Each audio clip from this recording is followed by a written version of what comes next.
मैं आपको एक किस्सा सुनाऊंगा दुनिया के सबसे बड़े दानी का। महाभारत के समय की बात है।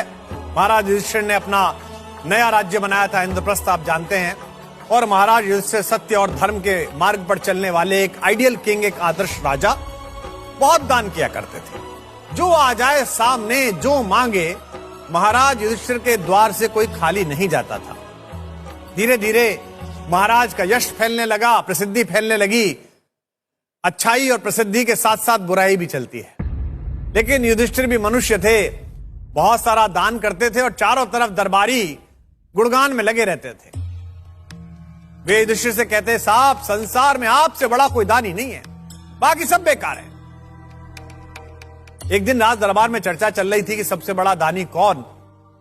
सब एक सुर में बोले, आप महाराज युधिष्ठिर। लेकिन उसी सभा में इस संसार को संचालित करने वाले भुवन मोहन कन्हैया भी बैठे थे। युधिष्ठिर की तरफ देखते हुए कृष्ण ने कहा, बड़े भाई साहब, आप दानी तो बहुत बड़े हैं, पर आपसे बड़ा एक दानी अभी है, उसकी टक्कर में आप नहीं पहुंचे। सब चकित, कौन? भगवान ने मुस्कुराते हुए उत्तर दिया, कर्ण। महाराज युधिष्ठिर ने कहा, द्वारिकाधीश, आपकी इच्छा ही हमारे लिए आज्ञा। आप ठीक कहते हैं तो सही ही कहते होंगे, लेकिन मुझे नहीं लगता कि दान देने में मैं कर्ण से थोड़ा कम हूं। भगवान मुस्कुराए और कहा कि धर्मराज, धैर्य रखिए, दुनिया में हर बात की परीक्षा होती है। आपके दान की और उसके दान की परीक्षा का भी समय आ ही जाएगा। ऐसा ही हुआ। कुछ दिन बाद राज्य में मूसलाधार बारिश हुई। सब तरफ पानी पानी, 2-3 महीने तक जंगल भीग गए, खाने को कुछ नहीं। बारिश के दौरान ही युधिष्ठिर अपने दरबार में बैठे हुए थे। एक साधु का आगमन हुआ। महाराज युधिष्ठिर खड़े हुए, प्रणाम किया और कहा कि प्रभु, क्या प्रयोजन है? साधु ने कहा कि राजा, तुम मुझे क्या दोगे? मैं तो संसार के मोह से ऊपर उठ गया हूं। एक यज्ञ करना चाहता हूं। जंगल में मेरी कुटिया है, पर उस यज्ञ में समिधा चंदन की लकड़ी की होनी चाहिए, ऐसा अनुष्ठान का प्रयोग है। तो मुझे कुछ चंदन की सूखी लकड़ियां दिला दो। युधिष्ठिर ने कहा, बहुत छोटी सी बात, अभी प्रबंध करता हूं। उन्होंने सेवकों को कहा, भाई चंदन की लकड़ियां लाओ और महाराज को जितनी चाहिए दे दो। थोड़ी देर बाद सेवक आए, खाली हाथ। प्रभु, चंदन की लकड़ी तो मिली नहीं, चूंकि पूरे राज्य में 4 मास से बारिश है, सब जगह भीगी हुई है। दरबार के चेहरे पर चिंता की रेखा। महाराज युधिष्ठिर ने परिस्थिति भापी और कहा कि भाई ऐसा करो, जो हमारे महल में चंदन की लकड़ियां रखी होंगी प्रयोग के लिए, वो ला के दे दो। तो पता चला साहब, वो तो सब खत्म हो गई। तो महाराज युधिष्ठिर ने क्षमा चाहते हुए कहा कि साधु महाराज, मैं आपसे क्षमा चाहता हूं कि मैं आपको आपका दान नहीं दे पा रहा हूं। साधु ने कहा, कोई बात नहीं।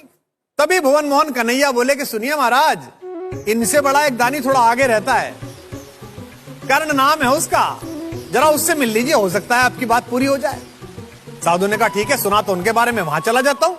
अब जब चलने लगा तो युधिष्ठिर के दिमाग में बड़ा खलल पैदा हुआ। उसने कहा, आपने कह तो दिया, जब कहीं है ही नहीं चंदन की लकड़ी, तो कर्ण कहां से देगा?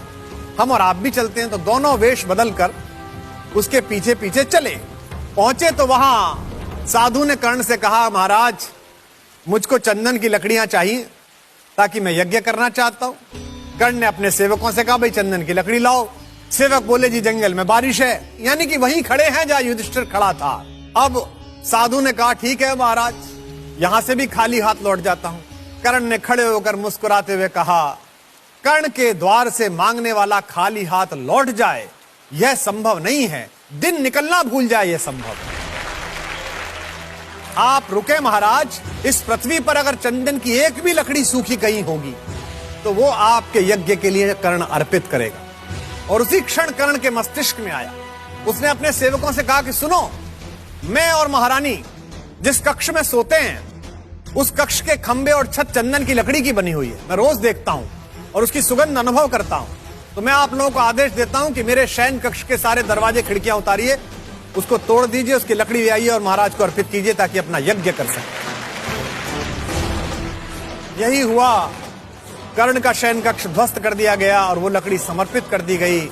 पास में छद्मवेश में खड़े हुए भुवन मोहन कन्हैया ने मुस्कुराते हुए महाराज युधिष्ठिर की तरफ देखकर कहा, प्रभु, महल के द्वार और खिड़कियां तो आपकी भी चंदन की लकड़ियों से बनी थी, लेकिन आपके पास वो दृष्टि और मन नहीं था जो दानवीर कर्ण के पास है।